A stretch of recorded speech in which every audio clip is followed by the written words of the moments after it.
Hi everyone. First, let me say I hope you all had a really good Father's Day weekend. I'm blessed to have both my parents still with us here on Earth, and I just walked in the door about 45 minutes ago after visiting them. So, in case you're wondering what Ricky carried for Father's Day, kind of went with the tux, Protect Tux in the right pocket, and the Russell Barlow just dropped in the left pocket. So that's kind of my routine when I visit Dad. This video, I'm going to try and make it short. Why I was at my dad's, we were sitting outside and he was starting up the barbecue. And I get a text from my good friend Zen Ali. Tells me Joe from Messer HQ was on RJ's live today. And of course, I was traveling at that time, and I hope to catch up on it. But the first thing that I did, or I asked Zen after he told me that, was did he show that cool Railsplitter in Buffalo Horn? And he replied, yep, sure enough. And he actually had the time recorded on where to find that part of the video, which was like an hour and 4 minutes in. So while I'm at mom and dad's, which have the slowest Wi-Fi you ever did see, I watched it in 240p, and it was still buffering. But anyway, I got to see it. Really cool knife. And that was from a trade we did. And I want to show you the back end of the trade, which is this knife that's been sitting out here in the display because I'm very proud of it. And we'll go into it a little bit. But yeah, so I watch and see that Railsplitter, and I was thinking, it's a good trade when both the participants still have the same or still have the knives that were involved in the trade and are extremely happy because this Zebu horn covered Humpback Camp knife is really hard to get if you're here stateside. There's a little store in Germany. They don't ship to the U.S., so the only two ways of getting it is to know somebody in Germany or to go to Germany yourself. So we'll take a look at that. And although I traded that beautiful Railsplitter, I always thought, well, maybe I'll come across another one. Never have. It's a hard pattern to find because I'm guessing collectors. Oh, here we got to cover up the case knives. That's a 2 for Tuesday. Yeah, the Railsplitter is hard to find, and I'm guessing the reason why is collectors don't want to get rid of them. And I'll show you one that I found, and it's not in the buffalo horn, but it's in a smooth, let's get some light on this, smooth white bone, and it's actually a special factory order from Queen.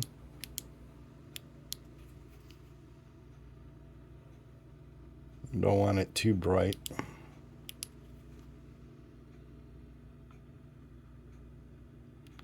But you'll see it says Reed Cutlery, which also they sent me a sticker. I did get it on eBay, but I got all the Reed Cutlery stuff showing it was a SFO.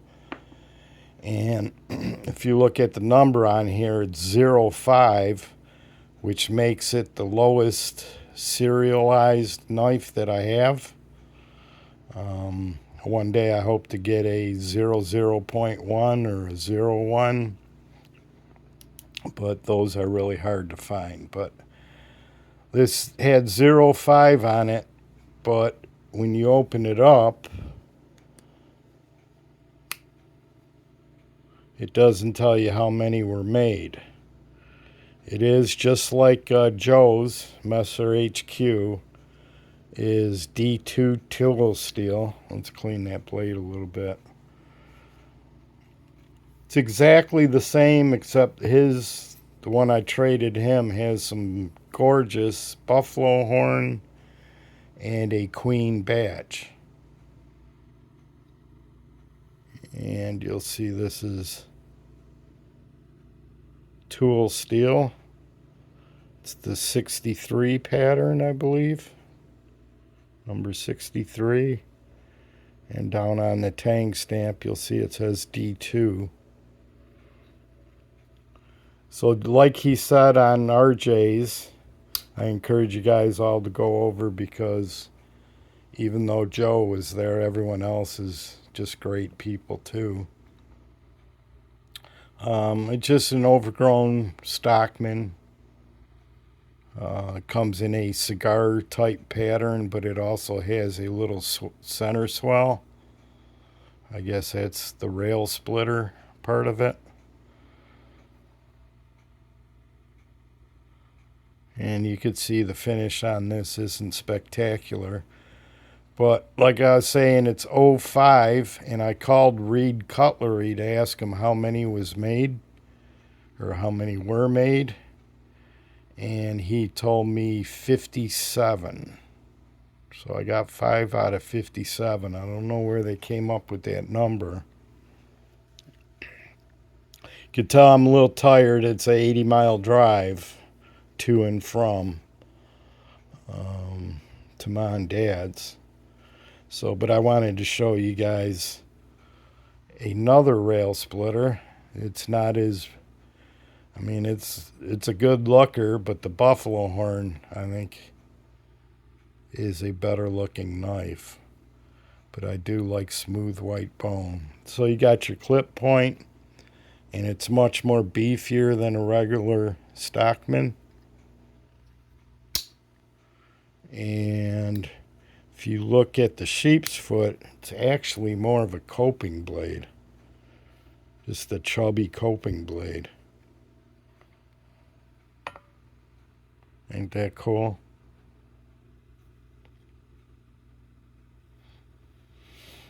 And the third blade, although the finish is, or the grind on this is kind of choppy, none of the blades rub, which is kind of cool.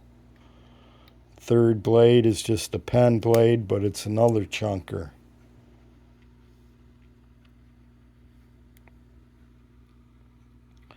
So that's kind of my Railsplitter.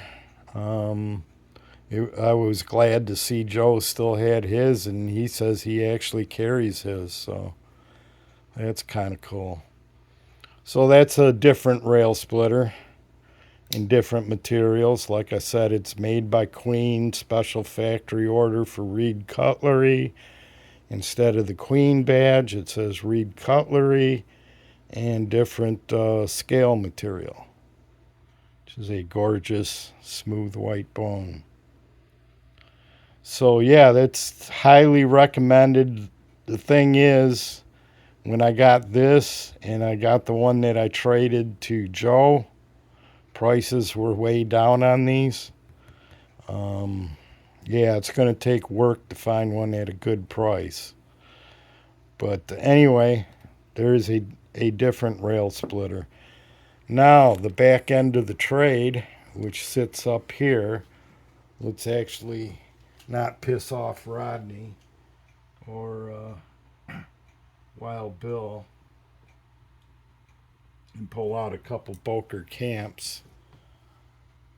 And these are the Humpback pattern. And I got turned on to these by both Hobie and Messer HQ. And one day I'll show you my whole collection of them. But here's the one that's from Germany, from the little small shop manufacturer or something like that. But first, let's take a look at the covers.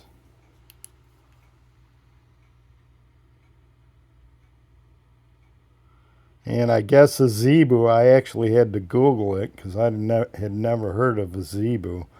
It's just a cattle cow, I guess you could say. But it's much bigger than a regular dairy cow or a bull. But it's smaller than a buffalo.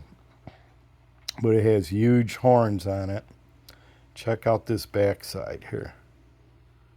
Is that cool or what? Awesome blade. And these humpbacks come with quite a variety of tools. First off, you got your corkscrew. Over here is your awl punch. Still in magnificent condition.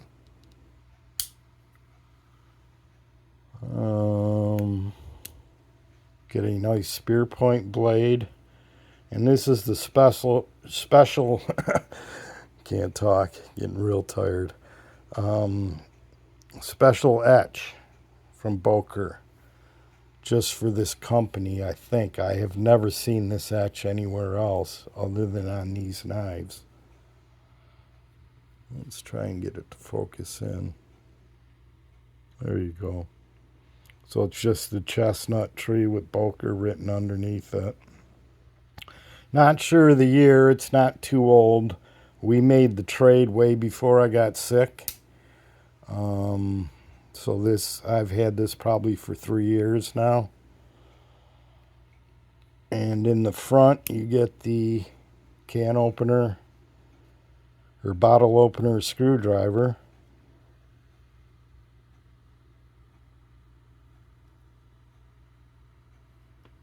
Just gorgeous. Over here, you got your can opener. One of the newer styles.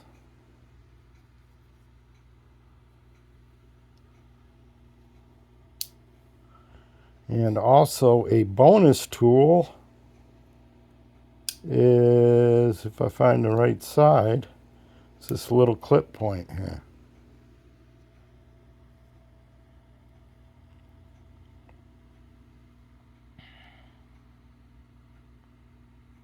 Stonewash finish on all the blades. Not sure what kind of steel. This is what everybody calls a safe queen, I guess.